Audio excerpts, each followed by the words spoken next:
मेरे साथ बोलिए भारत माता की। क्यों भाई, नांदेड़ वालों की आवाज को क्या हो गया?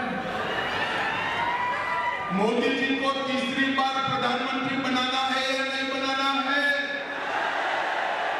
400 पार करनी है या नहीं करनी है? तो ऐसी आवाज नहीं चलेगी।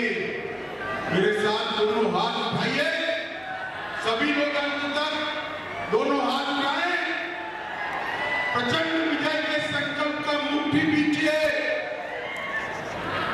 और प्रचंड आवाज से बोलिए भारत माता की, भारत माता की जय श्री राम, जय जय श्री राम।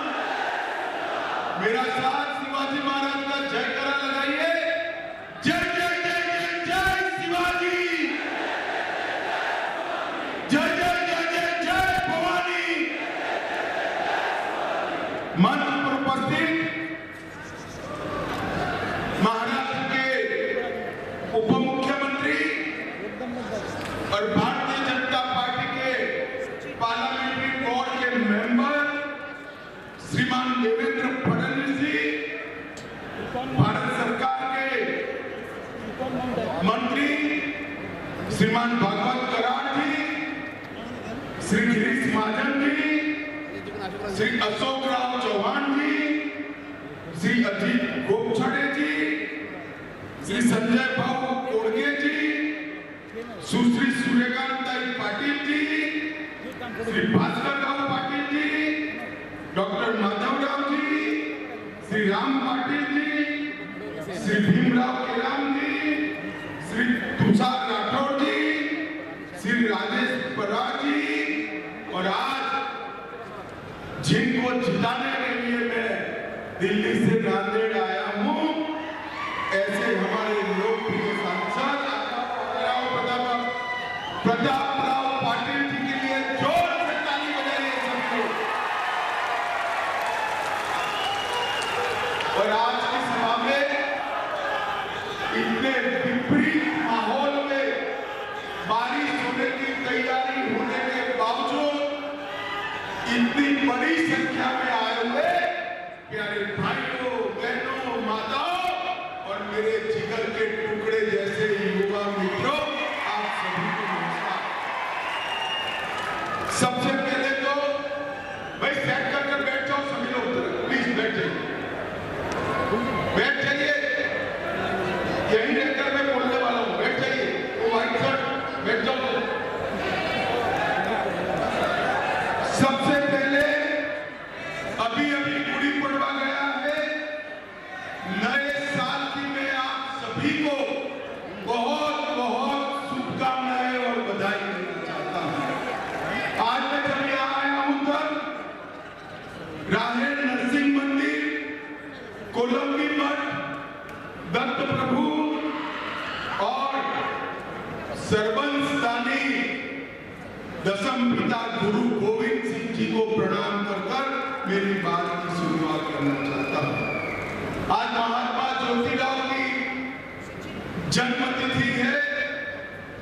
महात्मा ज्योतिराव ने इस देश में सामाजिक क्रांति लाने में बहुत बड़ी भूमिका अदा की है। आज इस अवसर पर दोनों ज्योतिराव और सावित्रीबाई दोनों को प्रणाम कर मेरे बात की शुरुआत।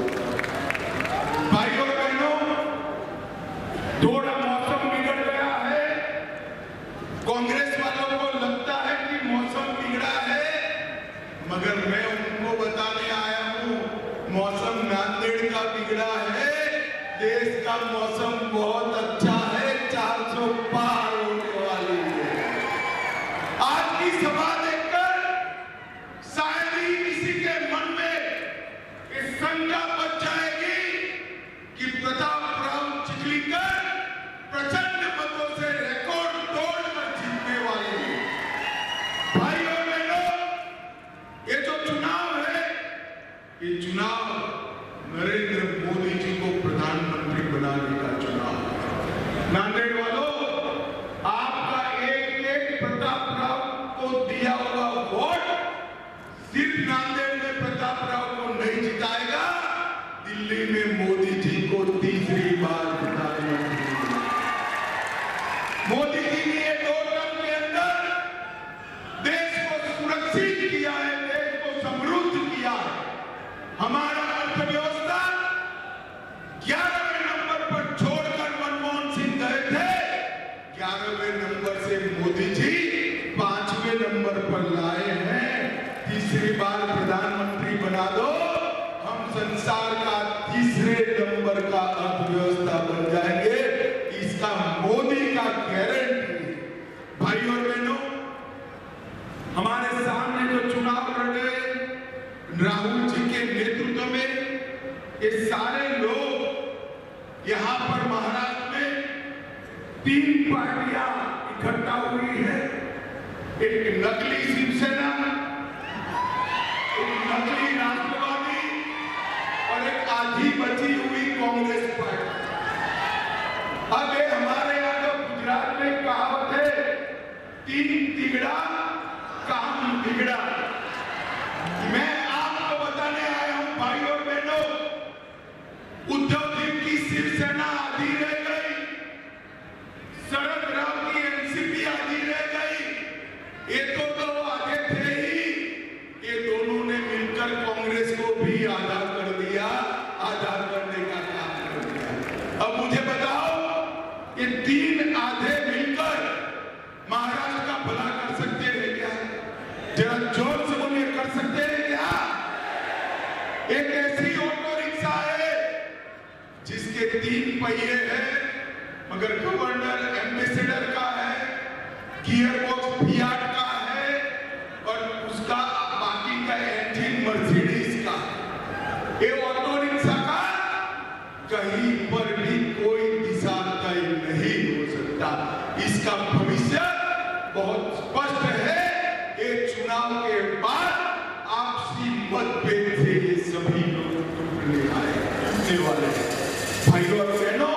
और दूसरी ओर मोदी जी के नेतृत्व में देशभक्तों की टोली जैसा एनडीए का कुंभा बैठा है। मैं आज नांदेड़ वालों को पूछना चाहता हूं कि कश्मीर जो है नांदेड़ वालों हमारा है या नहीं है? जरा जोर से बोलो, सभी लोग बोलो, है या नहीं है? एक खड़गे जी कहते हैं कि राजस्थान और महाराष्ट्र का कश्मीर से क्या लेन देन है? अरे खड़गे साहब, नांदेड़ का बच्चा कश्मीर के लिए लड़ाई करने के लिए तैयार है।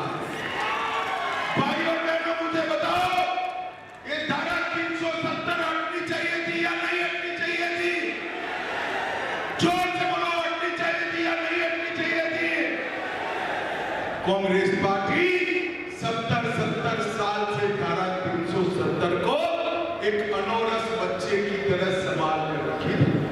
मोदी जी ने धारा 370 को 5 अगस्त 2019 को खत्म कर हमेशा के लिए कश्मीर को भारत का हिस्सा बनाने का काम नरेंद्र मोदी ने किया।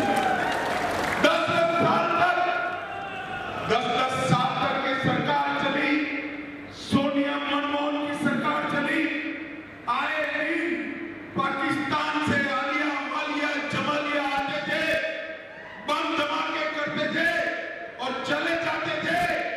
एक शब्द मनमोहन सिंह के मुंह से नहीं निकलता था। 2014 में आपने मोदी जी को प्रधानमंत्री बनाया। मोदी जी ने कश्मीर को अलग जगह से उनके समय में भी पुलवामा और उरी हुआ, मगर 10 ही दिन में मोदी जी ने सर्जिकल स्ट्राइक और एयर स्ट्राइक कर पाकिस्तान के घर में घुसकर आतंकवादियों का सफाया करने का काम नरेंद्र मोदी जी ने पूरी दुनिया में एक संदेश भेजा कि हमारे देश की सेना और हमारे देश की सीमा उसके साथ छेड़खानी नहीं करते, वरना जवाब सहन करना पड़ता है। ये बात नरेंद्र मोदी जी ने की। हमारे महाराष्ट्र के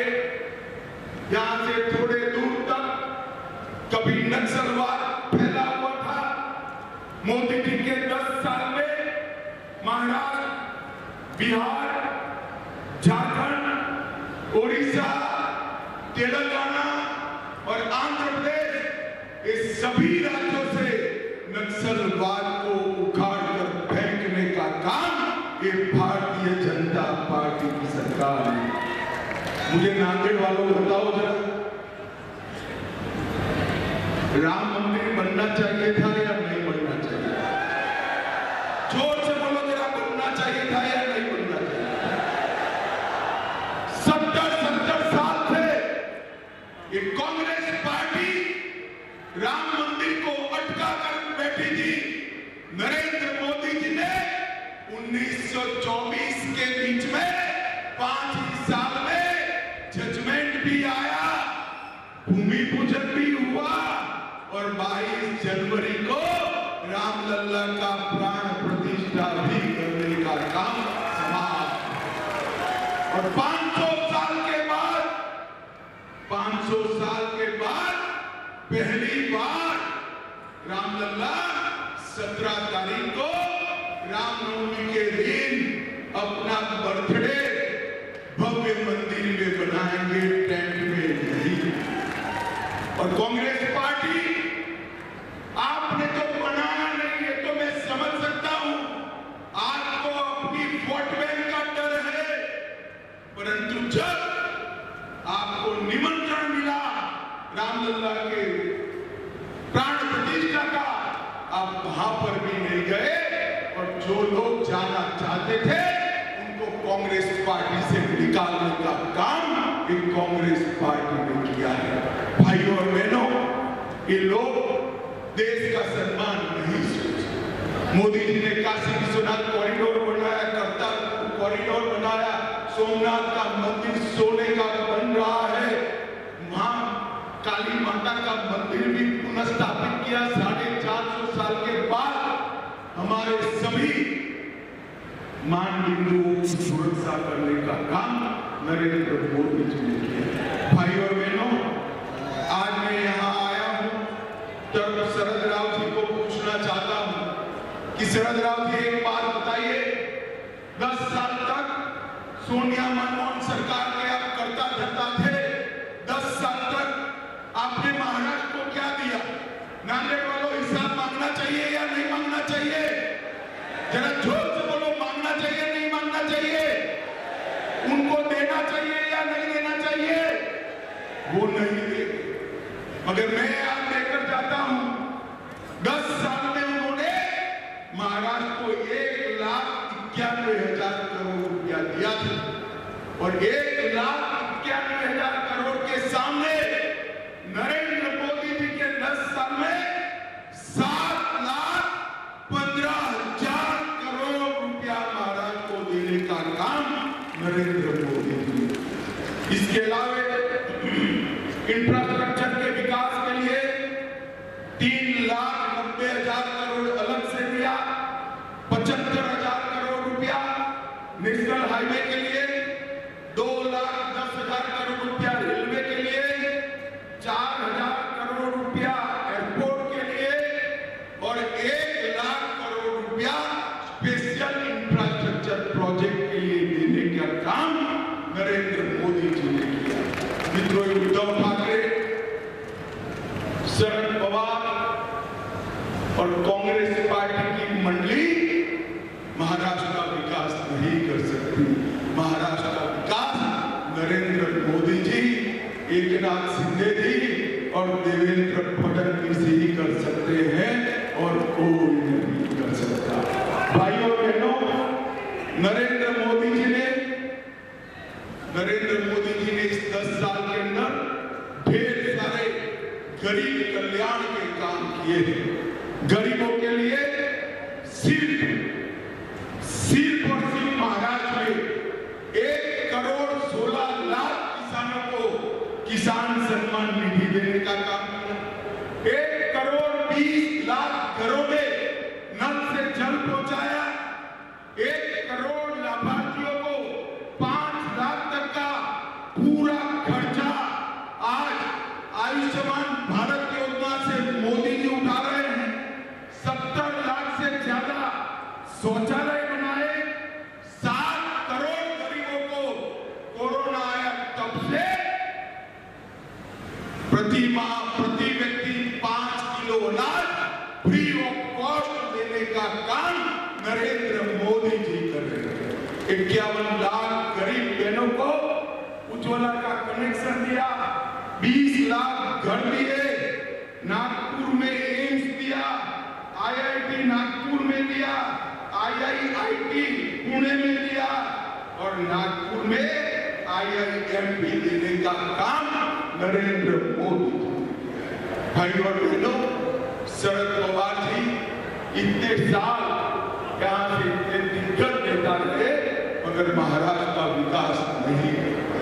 महाराष्ट्र का किसान हो, गरीब हो, युवा हो, महिला, ये सभी का सर्वांगीण विकास करने का काम अगर कोई कर सकता है तो केवल और केवल नरेंद्र मोदी जी कर सकते हैं और कोई नहीं कर सकता। भाई और बहनों, नांदेड़ की मैं बात करता हूं। 300 किलोमीटर लंबा राजमार्ग नांदेड़ जिला में बना। नांदेड़ हवाई अड्डे को फिर से चालू किया। मुंबई नागपुर बाला साहब ठाकरे महाराष्ट्र समृद्धि एक्सप्रेस के साथ जालना नांदेड़ एक्सप्रेसवे बनाकर जोड़ने की मंजूरी दी। 86,000 करोड़ की लागत से नागपुर गोवा शक्तिपीठ एक्सप्रेस बनाया। 12,000 करोड़ की लागत से कृष्णा मराठवाड़ा सिंचाई योजना को अप्रूव किया और 2300 करोड़ की लागत से बाढ़ प्रबंधन का काम भी नरेंद्र मोदी सरकार ने किया। और जोर से ताली लगाना, औरंगाबाद का नाम संभाजी नगर करने का काम भी भारतीय जनता पार्टी ने किया। उस्मानाबाद का नाम धाराशील करने का काम भारतीय जनता पार्टी ने किया। और स्थिति देखिए, बाला साहब मांग करते थे कि इसका नाम संभाजी नगर हो, शरद पवार जी विरोध करते थे।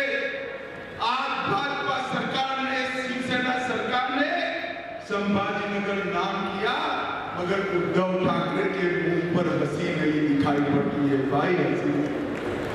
भाई और बहनों, अंत में यही कहने आया हूं मैं, ये चुनाव जो है 2047 में देश को पूर्ण विकसित देश बनाने का चुनाव, मोदी जी को तीसरी बार प्रधानमंत्री बनाने का मत है। मजबूत भारत की नींव डालने का काम, एक ऐसा भारत जिसके सामने कोई नजर उठाकर देख न पाए, एक ऐसा भारत जो भारत सर्व दिशा में, सर्व क्षेत्र में, समग्र विश्व में एक नंबर हो, इस ऐसा भारत बनाने का एक चुनाव है। और हमने प्रतापराव चिखलीकर को आपके सामने प्रत्याशी बनाकर उठाया है। मैं निवेदन करने आया हूं नांदेड़ की जनता को, हमारे भाई प्रतापराव जी को बड़े बहुमत से, प्रचंड बहुमत से। मुझे बताओ जोर से, सभी लोग अंत तक बताएं, प्रतापराव जी को जिताएंगे क्या? जोर से जिताएंगे? कमल के निशान पर बटन दबाएंगे? मोदी जी को तीसरी बार प्रधानमंत्री बनाएंगे? 400 पार कराएंगे? मजबूत और सशक्त भारत बनाएंगे? तो मेरे साथ दोनों हाथ उठाकर बोलिए, दोनों हाथ उठाइए, मुट्ठी बीचिए और प्रचंड आवाज से बोलिए,